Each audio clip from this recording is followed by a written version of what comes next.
Hey there, everyone. Welcome to Chart This with Dave Keller. Happy Thursday, November 6th, 2025. My name's Dave Keller here at Market Misbehavior, coming to you from a rainy classic fall day here in Redmond, Washington. Hope you are all doing well. Market once again rolling over into the close. Once again, the NASDAQ leading the way lower with a 2% drop, very similar to what we saw on Tuesday's session. Small caps even worse. Only 2 of the 11 S&P sectors finished in the green. Our short-term market trend model threatening to turn negative on the S&P 500 for only the third time since the April market low. The S&P now below its 21-day exponential moving average. Things are getting dicey, right? Things are getting interesting, and we're here to help you along the way. Our goal with Market Misbehavior is to help you improve your market awareness, become a more mindful investor. I am a huge believer that investors get into trouble through bull cycles, and especially as we transition from bull cycles into bear cycles, if that's what's happening right now. If you're having trouble, it's not because your crystal ball is broken or because it's not as big or as sharp or effective as someone else's crystal ball. It's more often because of lack of awareness. You don't need to shine and polish up your crystal ball. You need to improve your routines and your decision-making processes. There are things that are out of your control, like what the market's going to do tomorrow, what the Fed's going to do, what the president is going to push out on social media. You have no impact on any of those things, but you can control what you watch, what you listen to, what you read, how you make decisions, how you learn from mistakes, how you quiet your mind and approach the market day in a spirit of mindfulness and thoughtfulness and intention. All of those things are within your control. And I hope through our show today, we help you improve your market awareness, but also just appreciate those things that are in your control that you can actually improve on. As a reminder, we are happy to take your questions anytime. We had an awesome live Q&A earlier today. I can't thank you guys enough. I know many of you guys participated in that live Q&A. It was a ton of fun. I promise we will do that with some regularity. We're just going to figure out the right cadence, the right frequency to do that. But that was a blast. And I appreciate your questions. I appreciate the ground that we were able to cover in just under an hour together. I hope you found it enjoyable as well. If you signed up for that event and or if you are a Market Misbehavior Premium member, I will have the replay ready for you and sent out to you guys soon. Please don't miss the next one. Make sure you follow me on social media. Subscribe to my YouTube channel. I'll make sure I'll let you know when the next one is happening. For now, though, let's talk about this market. Definitely giving risk-off vibes. And you know, to be honest with you, there are 3 phases to a market top, right? As I think we've talked about many times, they're the leading indicators, things that tell you we're probably near a top. And I think all of those have been firing. Hindenburg-Omen, which we've covered, breadth deterioration, which we've covered, momentum weakening, which we've covered. Then there are structural changes. And that's why I think if there was a "you are here" symbol, I think it would be right about in the structural changes in leadership, signs that investors are changing their positioning. And that often happens as the market is actually establishing its top. And then there are the third couple things, which are sort of those lagging indicators, things like breakdowns in terms of price, Dow theory sell signals, things that actually tell you the top is now confirmed.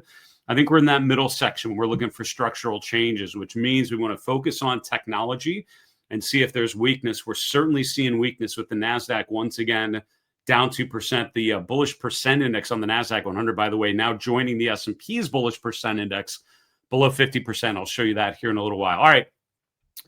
Covering the markets and what they did. The S&P closing another 1.1% lower to 6720. The NASDAQ composite down almost double that in percentage terms, down 1.9%. The Dow down about 0.8%.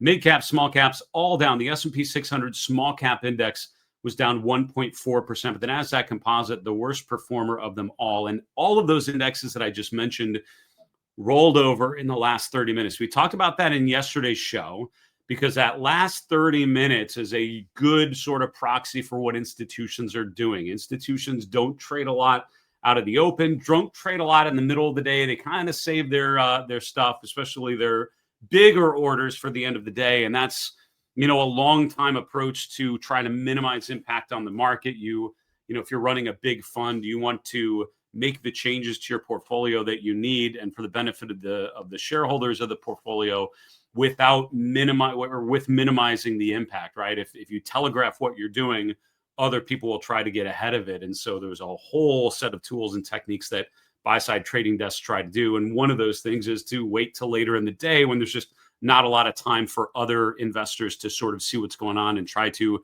trade ahead of it, which just gets you worst execution prices for your own fund and for your own shareholders. So, that late stage sell-off is not a good sign, right? The fact that the last 2 days we've seen that rotation lower on a down day, on an up day, but yesterday it was after running higher through the course of the day, last half hour week. Today it was after sort of rallying in the afternoon, last 30 minutes week. But in both cases, that implies that big investors are lightening up and taking risk off. The VIX is pushing higher, and it's almost to that 20 level, which for us is an important level. Earlier in the day, it actually did push above 20. About an hour and a half after the open, finished higher about 1.5 VIX points to 1950. The VIX is very, very close to a huge red flag kind of moment where the VIX would push above 20. If that's what we get tomorrow going into the weekend, not a great sign for next week, to be clear. Looking at the bond markets, bonds continue to rally. We saw bonds yesterday. We actually saw bonds go weaker as rates were pushing up a little bit. The TLT up today, almost 1%.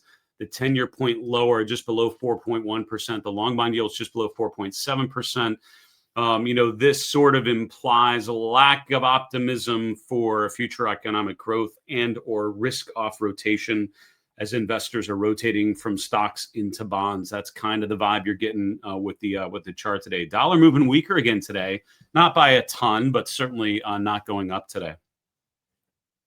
Looking at the commodity space, the DBC just slightly higher today. Gold and silver actually finished up slightly lower. After lunch Eastern time, they pushed above the zero level, but moving slightly going into the close. Natural gas prices higher, but crude oil prices lower. You're going to see in a moment, energy, one of the only sectors that actually finished in the green today. Bitcoin, looking at the crypto space, all of the top 10 coins tracked here on the stock charts platform in the red. Bitcoin actually rolling over, did get up to almost just about 104,000 yesterday. Today, rotating back lower toward that big round number support at 100,000. Last couple times we've gotten to 100,000, nice bounce. We'll see if that's able to hold. Full disclosure, I do own Bitcoin and Ethereum and some different Bitcoin ETFs. I've been lightening up on that position here in the last week or so, and just sold a little bit more GBTC today. So lightening up, given the potential for further deterioration there. I see that as a sort of a risk-off move. Ethereum, we actually reviewed the chart of the Fidelity Ethereum ETF in our live Q&A earlier today. So if you saw that, we had a little more detail going on Ethereum and how that relates to Bitcoin. All right, looking at the 11 S&P sectors, not a great day sector-wise. Only 2 of them finishing in the green. Energy up 1%, healthcare up 0.2%. The rest of the top of the 11 S&P sectors, that is, finishing in the red. The big losers today were the FANG sectors, the 3 Mag 7 sectors: consumer discretionary, technology, communication services. The XLY finished down at 2.3%. Technology finishing down 2%. Communication services down 0.9%. This was very much a value over growth type of day, which is certainly a change. As we mentioned, we've got some charts I think to go through this, but we talk about offense versus defense, and shout out to the Aggies down at Texas A&M. I shared a lecture with them earlier today to the technical analysis classes at the Mays Business School. So shout out to any of you guys watching the show today. We talked about leadership rotation, and at the end we had a little market outlook where we're talking about different sort of macro themes to follow. One of the things we looked at was the relative performance of offense versus defense, things you want versus things you need. We looked at defensive sectors and looked for improvement in those sectors. I don't think we're seeing enough of that yet to really signal a broad rotation to defensive sectors. But the 2 things I'd be looking for here would be things like technology starting to struggle. Seeing that today, and we've seen that earlier this week as well. The other thing would be an improvement in value sectors, particularly defensive sectors like real estate, consumer staples. those would be fairly decent signs that investors are rotating to more defensive positioning. Seeing hints of that, but not enough, I think, to declare a full change in trend. But that's where I think we should be focusing on right about now. Looking at the breadth data, yesterday was actually some decent breadth. Today, the market is back to having bad breadth. On the S&P 500, 68% decliners to 2%, that is, advancers. On the New York Composite Index, about a 2-to-1 ratio of stocks down versus stocks up. On the NASDAQ Composite, more of a 3-to-1 ratio of stocks down versus up. These are breadth readings that are very similar to what we've been observing here in the last 6 to 8 weeks, as the market has made new highs on weaker and weaker breadth conditions. Now it sort of feels like the weight of that negative breadth is starting to pull down even the strongest of the strong. And I will tell you, despite what we are feeling is a much more cautionary environment for equities, there are equities that are still breaking out. I sign off the show every day with the quote, it's always a good time to own good charts. And I'm going to finish today's episode with 2 or 3 charts, if I remember right, that are fairly constructive here. So, don't lose faith. There are charts that are working. It's just the challenge is rotating into those working charts and rotating away from charts that are no longer helping your portfolio. All right, looking at the Magnificent Seven and friends, these are leading growth names. And again, this is where if we see significant weakness here, that's an issue. I think NVIDIA having 1, 2, 3, 4, 5, 6, 7 straight days where we've closed below the open. Those are not bullish vibes, friends. And I would say the last every day this week, basically after Monday, which was retesting its previous peak from last week, the last 3 days have just been sell-off days. These have been distribution days. The chart is telling you investors are taking profits on their NVIDIA position and moving on. So NVIDIA down another 3.7% today. Tesla, which has been kind of a choppy chart, but just hasn't broken out and followed through the way it felt like it might at the beginning of this week. Tesla's down another 3.5% today. Amazon and Meta both down over 2.5%. Amazon's one of those charts that gapped higher on earnings, and then it's just been rotating lower. Meta has been an absolute dog, gapping lower on earnings last week and continuing to push to the downside. Alphabet's the only one of those names, by the way, that actually finished in the green today. All right, we're going to look at the heat map now that our live Q&A is behind us. Please use the comment section on our YouTube channel for any and all questions. If what I'm showing you here, if the charts we're talking about, if the comments I'm making about conditions and different indicators and charts, if they make you think of a question, use our YouTube channel, use the comment section, drop your question there. We read every question that comes in. I try to respond to every question that comes in just to let you know I got it and to show you that I am indeed reading all of those things. Super helpful. We're going to be doing a mailbag episode tomorrow on Friday, and we'll take some a little more time to address some of those thoughtful questions and make sure we get you some good answers. So please bring your questions to us in the comments section as always. All right, looking at the heat map, and obviously not a good day. The breadth was more negative. So let's talk first about some of the brighter red boxes we see here. And again, the challenge to this market, as we talked about a couple of weeks ago, that's now actually playing out, is coming to fruition, is the danger to this market is going to be the biggest growth names starting to struggle. Because if that happens, they're just such a big weight in our benchmark that even if breadth improves from here, and even if industrials and consumer staples and financials and healthcare and energy all do pretty well, the market cap represented by big cap tech, consumer, and communication services stocks will far outweigh all of the awesome moves you could see in those other sectors. So I would say a pullback, a meaningful pullback in the leadership growth names could be a huge issue. And that's what I think we're observing here this week. NVIDIA down 3.7% in the upper left corner is not a good start. Amazon and Tesla right in the top middle, two of the two biggest weights in the XLY, the consumer discretionary sector. Amazon, which has been one of the better charts out of the Magnificent Seven, and Tesla, one of the other better charts in the Magnificent Seven, both coming off today. Meta, middle, lower part of the heat map, also in the red. But I would say the big story outside of those things would be all the red that you see in technology. The relative performance of technology may be the most important data point to watch. This market, this AI euphoric rise that has driven the NASDAQ 100 and the S&P 500 to further new all-time highs every month since the April market low has been driven by technology. Technology, through multiple look-back periods, has been, in a lot of cases, the only sector that's outperformed the S&P 500 over certain time frames. I mean, it has been the story. And there have been other things that have done well. There have been other encouraging charts, but in terms of actually, pushing the benchmarks higher, it's been the strength in tech, it's been the strength in semiconductors. And if that trend changes, just because of the calculation of the benchmarks, the S&P and the NASDAQ are going to feel the pain very quickly. That's why the NASDAQ's down another 2% today. It's because of all that red in the biggest sector in the S&P 500, technology. And if the technology, which has dominated so well, starts to lag, that also means it's pretty hard for the U.S. markets, regardless of what else is leading. It's going to be really hard for the U.S. benchmarks, which are so dominated by technology. It would be so hard for the U.S. benchmarks to outperform non-U.S. markets. That's why ETFs like EFA and VEA, which are big kind of global developed ETFs, are looking so good and are outperforming the S&P 500. And I own VEA in my own portfolio because of that, because the performance has been so much stronger. And so, following strength and so weakness in tech would certainly not hurt that relative performance, I would imagine. So if those are the areas of the market showing weakness, where are we seeing some shades of green? First off, I'm drawn to the technology sector. Charts like APA, charts like CTRA, Coterra Energy, making a new 3-month high today. Pipeline companies like TPL up 10% today, breaking out. What else is interesting? Valero, arguably one of the better, if not the best energy stock I could throw in front of you.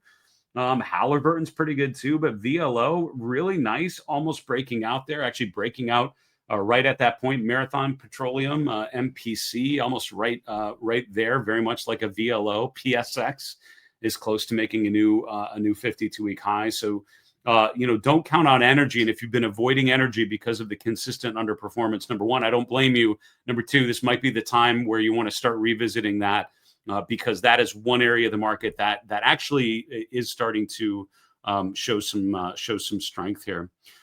Other thing I would say would be within healthcare. Some of these charts are actually pretty encouraging. Eli Lilly making another new all-time high here today. A number of these names are actually not particularly strong. But you can see some of the ones that are up, like McKesson continuing to make new highs, Cencora, COR, making a new, I don't know if that's Cencora or probably Cencora. I don't really know. What I do, by the way, if I don't know how to pronounce a company, try to find a YouTube video of the CEO talking about their company. They usually get it right. So I'll report back tomorrow. If anyone knows, drop a comment. Let me know. Steris making a new all-time high, and some biotechs like Biogen. Biogen, a pretty good chart. Higher highs and higher lows. Don't forget about biotech as well. Then within the financial sector, so JP Morgan right back to new highs. Bank of America this week making new 52-week highs. So I'm seeing improvement in some financials, in some healthcare, in some energy. Other than that, I'm seeing the average color being pretty red here, and I think that's a real issue. And the boxes that are the reddest ones are the ones that concern me the most, and just which sectors those represent. The fact that this represents a bit of a leadership rotation. All right, let's finish off looking at some charts together. And again, thanks so much to those of you that were part of the live Q&A today earlier. It was a lot of fun, and I appreciate all your questions. Great to have some interactive discussion. As always, we will schedule more of those and let you know for sure when we do. The S&P 500, we've been talking about this trend channel of higher highs and higher lows all through July, August, September, October, and now into early November. The pace of this advance has been remarkably consistent. Remember, on a log scale chart, which is what we're doing here, where the y-axis is scaled on a semi-log scale. What that means is 1% has an equal distance all along the y-axis. It is a great way, I would argue the correct way to look at longer term charts. If you're looking at anything over a month or two, you really want to use log scale charts because it is a much more appropriate way of respecting the importance of percentage moves over dollar moves when you're looking at a longer period of time and thinking about relative performance for sure. It's got to be in percentage terms, not dollar terms. So when you have a consistent slope of a trend line on a semi-log scale chart like this, that means it's a consistent percentage gain over a period of time. So the fact that this trend line is capturing all these lows over the last 4 months meaning that there is a, if you could calculate the slope of this line, which I'm sure you could do, but I'm not going to do it, you could probably calculate, here's what this slope of this trend line means in terms of an average percent return over the month. And that has meaning. What it also means is if we break down below that trend line, if we break out of that trend channel, it tells you that the consistent advance we've been observing for 4 months is no longer happening. And we're right there at the lower end of the trend channel. Today, we closed below the 21-day EMA. Today, we are closing right at that trend channel that we've been following here. We are just above the 50-day moving average. Our line in the sand is this orange line here at 65.50. We've broken one of these. If we keep breaking them and eventually get below 65.50, for me, that is enough to start thinking way more defensively in terms of positioning and outlook, because this is looking like a confirmed major market top. For now, I think still in a tactical pullback within an uptrend. Now, as I mentioned today, given the sell-off, if today was Friday, and it's not, it's Thursday, so I lock in changes to my market trend model every Friday after the close. If the week was ending today, our short-term model would turn bearish for only the third time since the April market low. It turned bearish for 1 week in late July on that little pullback. There's a weekly chart, so the pullbacks don't look particularly significant, but that was a pretty decent one. At the end of September, we had this little pullback here, and then this would be the third time. Now, in these last 2 times, we only spent 1 week in a bearish short-term pattern, and then we turned back positive.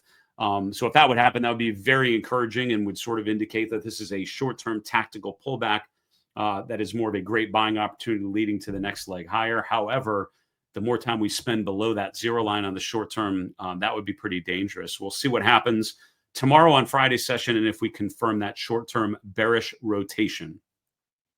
Breadth continues to deteriorate. No significant change. We're about 39% of stocks above their 50-day. This is the one that's concerning me. We're getting lower and lower. We're down to around 53% of the S&P 500 members above their 200-day moving average. That gets below 50%.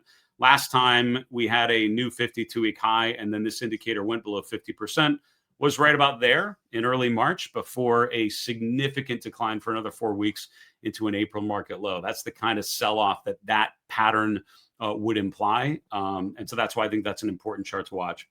One other breadth chart, I think, and then we'll get into some other things. The NASDAQ 100's bullish percent just in the last week and a half has gone from around 67% to around 48%. That means about 20%, 1 in 5 NASDAQ 100 companies have had a bearish sell signal on their point and figure chart just in the last 2 weeks.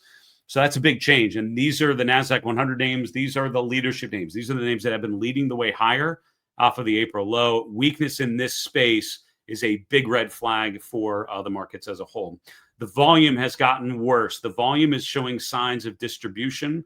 This is an indicator I love to follow called the Chaikin money flow. Mark Chaikin, who's a well-known technical analyst and has had a fantastic career, has designed a number of technical indicators that many of us use daily as part of our process. I think Chaikin created a pretty powerful indicator called Chaikin money flow, which has a look back period of 21 days, I think I'm using here.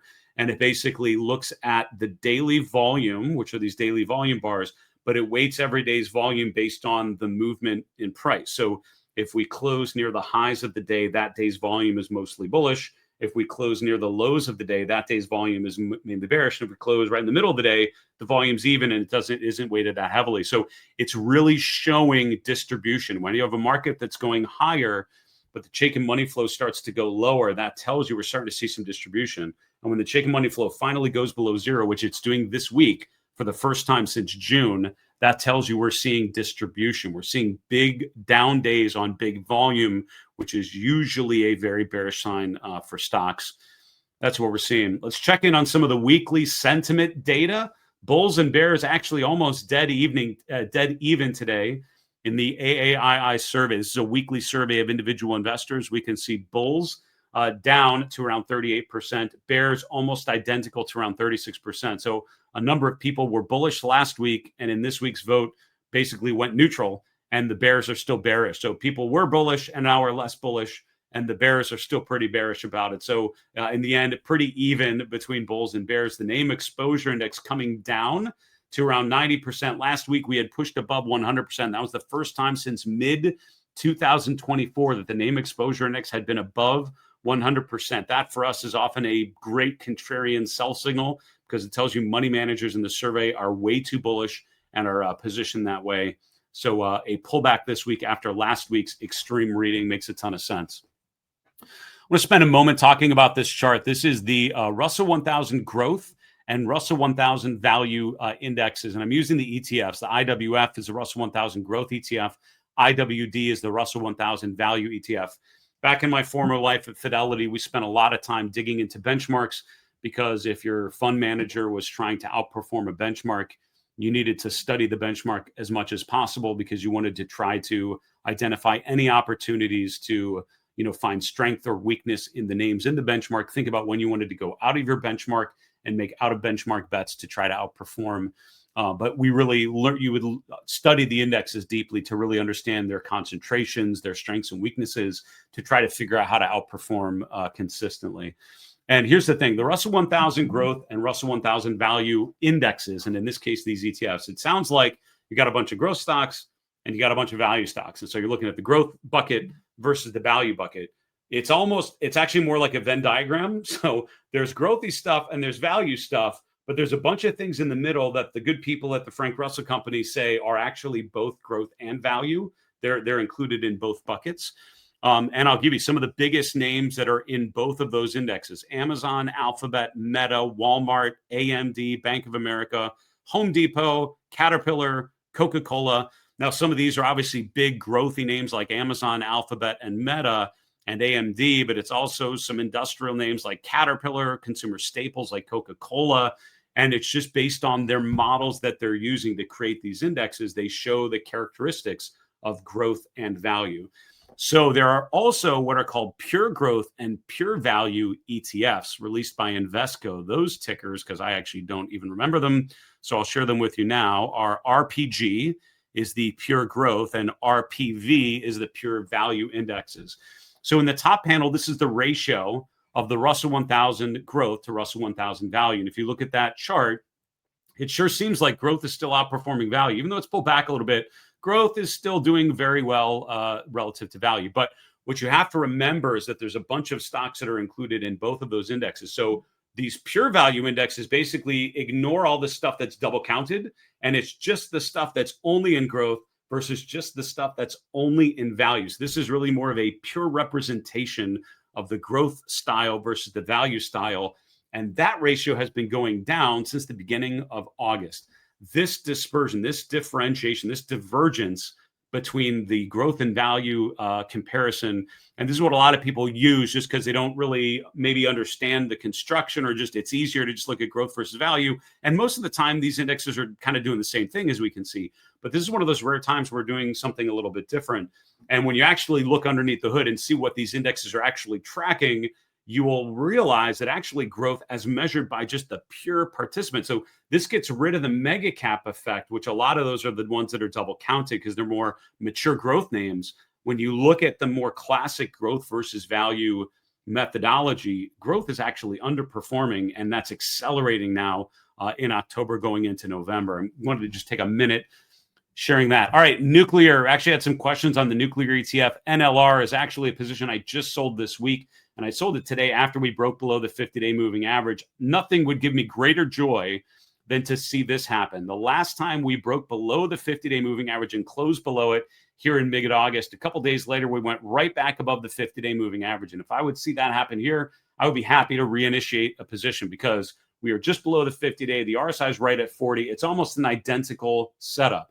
But I think the trigger is not that we're down here. And that's where I think people get into trouble. For me, it's not just that we broke below the 50-day and it looks like that and the RSI is at the same level. For me, the signal is when we do this. When we bounce off of the RSI 40 level, when the stock gets back or the ETF gets back above the 50-day, that shows that there are buyers coming in. I'm not seeing that yet. Going into next week, that's what I would love to see. I still think the long-term play for uranium, nuclear, kind of alternative energy sources, I think is a long-term play. Things like solar. I think these are things that will get bigger and bigger and are incredibly cheap relative to other ways of generating energy. And so I'm a big fan of the long-term play, but from more of a short-term, more of a tactical perspective, I think we're on a breakdown watch. And nothing would be even more exciting than waiting for a move down to the 200-day and buying it, with a 30% off coupon. That would be killer. Let's see if that happened. All right, let's finish the show with 3 stocks showing some strength here. Finishing on a positive note, given the fact that the markets are, starting to have a big question mark, the major averages are starting to push lower. I always sign off the episode with, it's always a good time to own good charts. These are the types of good charts that I'm always trying to look for. Number 1, Fox Corporation, FOX. FOXA is the A-share version of this stock. I wrote about this for CNBC Pro earlier today. So if you watch my work over there, you can dig into a little more details, a couple other charts to sort of lay out the general approach. But this is a stock that gapped higher here at the end of October. And I like the fact that we digested that gap and now rotating higher again. We talked about the Chaikin money flow turning negative on the S&P 500 here. We're actually seeing the Chaikin money flow turn bullish on Fox, indicating new accumulation after that gap. I think that's a nice breakout supported by improving volume readings. American Express, I mentioned in the financial sector, that's where we're seeing some strength despite the index is going down today. Amex was actually flat today, which is decent given the fact that most things were down, or certainly more things were down than up. But you can see we just made a new 52-week high again today, and the relative strength at the bottom is breaking out to a new 12-month high, showing this is a stock that's outperforming our benchmarks. Finally, within the energy space, not all of the charts are great yet, but I would definitely highlight Valero. And the line I would add that I think is a great part of this particular chart would be this trend line off of the lows. We'll kind of crudely draw it like this. I mean, that is trend line. That is a juicy trend line right there, right? That is gorgeous. We have the April low, you have the August low, that lines up with the October low. My trick with trend lines, I was taught, once is chance, twice is coincidence, 3 times is a pattern. The trick with trend lines is you draw the line from the first 2 points, and if it independently lines up with a third point, that's when you know you're onto something. And every time that trend line is tested, it further validates that that's the play. The other thing you can do, by the way, is then make a duplicate of that line. Make a duplicate of that line. That's what I meant. Kind of put it up here, and you can see how we have sort of a trend channel, right? Bumping up to the upper end. And so right now we've bounced off of the lower end. We're still just kind of mid-channel, which shows you there could be more upside to be had there with Valero. Interesting chart. So 3 charts to finish off that I think are showing strength despite some weakness in the benchmarks. Folks, that'll do it for today. That's our show for Thursday, November 6th. Thanks again, those of you that tuned in to our live Q&A earlier today. We will do it again, so make sure you follow me on social media. I'm on X at DKellerCMT. I'm on Blue Sky as well. Just look for DKellerCMT there as well, and I'll be sharing charts and certainly let you know the next live Q&A. Also, don't forget the latest episodes of our Market Misbehavior podcast. I had a really good conversation last week with who is it? Mike Dixon. That's right. Mike Dixon of Horizon Investments, quantitative strategist, money manager. Really good thoughts about backtesting, factor investing. If you don't use a lot of quantitative models, this is what institutions are doing. And Mike, I think, explained the logic and the approach and how it relates to technical analysis really, really well. Also, one more episode with Steve Bavaria. I'm just getting ready to release that. That should be out later this evening, so take a look at that. Steve really focuses on income investing, and not just dividends, but focusing on closed-end funds and alternate assets and other things that can generate consistent income. I hope you enjoy those conversations. So check out our Market Misbehavior podcast as well. For Market Misbehavior, I'm Dave Keller. Have a great evening, and remember, it's always a good time to own good charts. Take care, folks.